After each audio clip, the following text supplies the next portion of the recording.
अस्सलाम वालेकुम and welcome to अल्फायदी securities और Pakistan leading stock brokerage firms. मैं हूं शुजा कुरैशी। मॉर्निंग ब्रीफिंग के साथ आज एक नए हफ्ते का आगाज़ हो रहा है।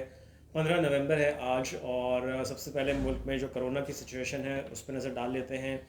पिछले 24 घंटे में तकरीबन 32,400 के करीब टेस्ट हुए। पॉजिटिव केसेस सिर्फ 240 हैं।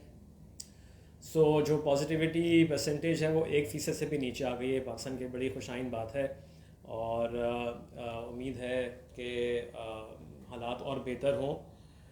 ये सिचुएशन है। पिछले 24 घंटे में 6 अमवात हुई हैं और जो पेशेंट्स अभी भी क्रिटिकल केयर में हैं वो तकरीबन 1100 हैं।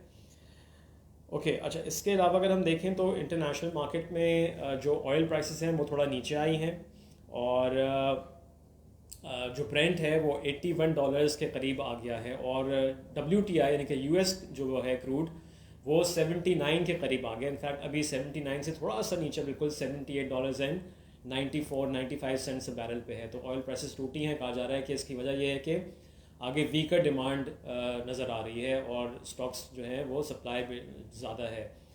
मैंने फ्राइडे को बताया था कि ओपेक की जो फोरकास्ट आई थी नेक्स्ट ईयर के लिए वो भी हायर प्राइसेस को कोट करके कह रहे थे कि शायद अगले साल में थोड़ी डिमांड कम हो। ऑयल प्राइसेस थोड़ा सा नीचे आई हैं। अच्छा, इसके अलावा अगर हम देखें तो कोयला भी नीचे आया है। $130 पर टन पे कीमत आ गई है। और इसके अलावा जो ख़बरें हैं, देखिए अब सैटरडे को इवन तो छुट्टी होती है, स्टेट बैंक भी बंद होता है, लेकिन सैटरडे को हमने देखा कि स्टेट बैंक का सर्कुलर आया जहाँ पे उन्होंने कैश रिजर्व रेशो जो है वो बढ़ाया है। तो ये बेसिकली वो पैसा है जो बैंक्स रिजर्व में रखते हैं। तो ये भी थोड़ा सा जो इस वक्त हमको ग्रोथ नज़र आ रही है उसको टेम डाउन करने के लिए कहा जाता है कि इससे इन्फ्लेशन भी कंट्रोल होता है। तो मॉनेटरी एक्सपेंशन को थोड़ा सा कम करने के लिए ये स्टेप्स किए गए हैं। लेट्स सी इसका क्या इम्पैक्ट आता है। इन्फ्लेशन बाकी कंट्रोल होता है कि नहीं इस मेजर से। फिर हमको पता है कि इस महीने मॉनेटरी पॉलिसी भी है। IMF के वाले से फिर शौकत तरीन साहब का स्टेटमेंट आया है कि बस जल्द ही अच्छी खबर आने वाली है। वो अच्छी खबर कब आएगी और जल्द ही वो कब होगा, हम सब इंतज़ार ही कर रहे हैं काफ़ी दिन से। याद रहे कि इन्होंने इस महीने के शुरू में कहा था, बल्कि आई थिंक बिल्कुल ही शायद 1 नवंबर थी, उन्होंने कहा था कि जी इस हफ्ते IMF से एग्रीमेंट हो जाएगा। तो अब उस बात को पूरे 2 हफ्ते हो गए हैं। प्लस हमारा जो मार्केट जब बंद हुई फ्राइडे को, उसके बाद जो सेंसिटिव प्राइस इंडेक्स SPI जो वीकली डेटा आता है उसमें एक बहुत बड़ा इजाफा हमको नज़र आया है महंगाई की शरह में। और उसकी वजह यही है कि जो पेट्रोल की कीमतें बढ़ाई गई थी, फिर बिजली की भी महंगी हो रही है। तो इसकी वजह से हम देख रहे हैं कि हमारा जो महंगाई की शरह है वो बढ़ रही है। अच्छा, देखें अब यहाँ पे एक दो चीज़ें हैं। एक होता है कोर इन्फ्लेशन जिसको कहते हैं, इसमें नॉन फूड नॉन एनर्जी के अलावा जो इन्फ्लेशन है वो भी हमारा कंट्रोल है अराउंड 7% पे। और लेकिन उसमें फूड और एनर्जी मिला लें तो सारे अभी इन्फ्लेशन जो है महंगाई इधर से ही आ रही है, food inflation end of course energy की वजह से। तो अब ये देखना होगा कि स्टेट बैंक क्या डिसाइड करता है इस कमिंग मॉनेटरी पॉलिसी में। इससे पहले स्टेट बैंक के गवर्नर ने तो कहा है कि जी वो कोर इन्फ्लेशन देखते हैं और वो जो है फ़िलहाल हम देख रहे हैं कि अंडर कंट्रोल है। तो उससे हमारा जो अगर इंटरेस्ट रेट का मवाजना किया जाए तो सही है। लेकिन अब चूँकि IMF का प्रेशर भी है और महंगाई की शरह बढ़ रही है, तो अब ये कहा जा रहा है कि शायद एक बड़ा जंप हो। 75 बेसिस पॉइंट से 1% तक अभी इंक्रीज़ देखा जा सकता है। अभी ये एक बड़ी अनसर्टिनिटी है जिसके वजह से हम देख रहे हैं कि मार्केट भी नीचे की तरफ आ रही है। और बहुत मुश्किल है ये कहना कि ये जो IMF की शराइत हैं, चाहे वो अभी शराइत आम भी नहीं हुई हैं, डिस्क्लोज नहीं हुई है, लेकिन जो भी मीडिया की रिपोर्ट्स के मुताबिक, जैसे मैंने कहा कि एक ये भी है इंटरेस्ट रेट के हवाले से भी जो बात हो रही है एंड ऑल दैट, तो वो क्या फैक्टर इन हो चुका है हमारी मार्केट में या अभी और है। वॉल्यूम्स कम है, वॉल्यूम्स कम जब होते हैं तो मार्केट नीचे आती है।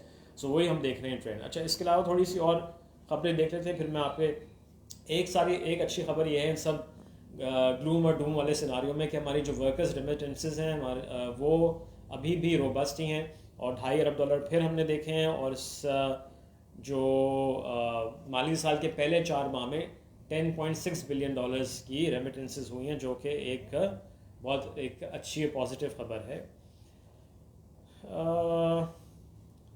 अच्छा जी, अच्छा, शौकत तरीन साहब ने उसी अपनी जो कल उन्होंने प्रेस कॉन्फ्रेंस या वो मीडिया से जो बात हुई थी उसमें ये बताया कि इवन जो स्पेक्यूलेट कर रहे हैं करेंसी मार्केट में उनको भी पता चल जाएगा और जल्दी हमारा IMF से जो मुआहदा है वो हो जाएगा। Let's see. बाकी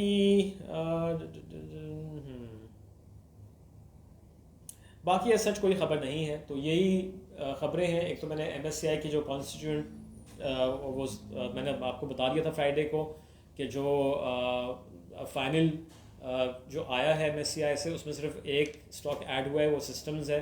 बाकी जो एक्सपेक्ट किया जाते हैं कुछ और भी स्टॉक्स ऐड होंगे, वो नहीं। प्लस हमारा वेटेज भी कम हो गया है 1.9% से, जो एक्सपेक्टेशन थी वो 1.25 है। अफसोस की बात यह है कि हम बांग्लादेश से भी कम है, नीचे हैं। लेकिन उसकी एक वजह यह है कि हम चूँकि निकल गए थे फ्रंटियर मार्केट से, इमर्जिंग मार्केट में चले गए थे, तो जो फिर बाकी मार्केट्स रह जाती हैं उनके वेटेजेस बढ़ जाते हैं।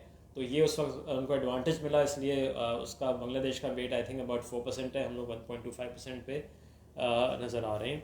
सो ये सारी सिचुएशन है। आई थिंक थोड़ा सा कॉशियस रहना चाहिए मार्केट में। जो क्लोजिंग हुई थी वो चूँकि 45,900 जो मेरे हिसाब से एक बहुत इंपॉर्टेंट सपोर्ट लेवल थी, उससे नीचे हुई है। और अगर वॉल्यूम्स नहीं आएंगे तो हम देखेंगे मार्केट और नीचे जा सकती है। सो वहाँ पे जैसे हमने कुछ स्टॉक्स में मैंने जिक्र भी किया था, फ्राइडे को हमने रिबाउंड देखा था, वो उस किस्म के जो है इंडिविजुअल स्टॉक्स में रिबाउंड्स आते रहेंगे। But on a whole I think जब तक मार्केट में एक क्लैरिटी नहीं आएगी अबाउट IMF के प्रोग्राम के हवाले से, और जो सऊदी अरब से पैसे आने हैं, और जब तक बाकी डिपॉजिट नहीं हो जाते, आई थिंक मार्केट में थोड़ा सा कॉशियस रह के काम करना चाहिए। सो ये इस वक्त सूरत हाल है। बाकी कोई और ख़बर होगी तो आपको ज़रूर अपडेट करेंगे। Have a nice day, take care, अल्लाह हाफिज़।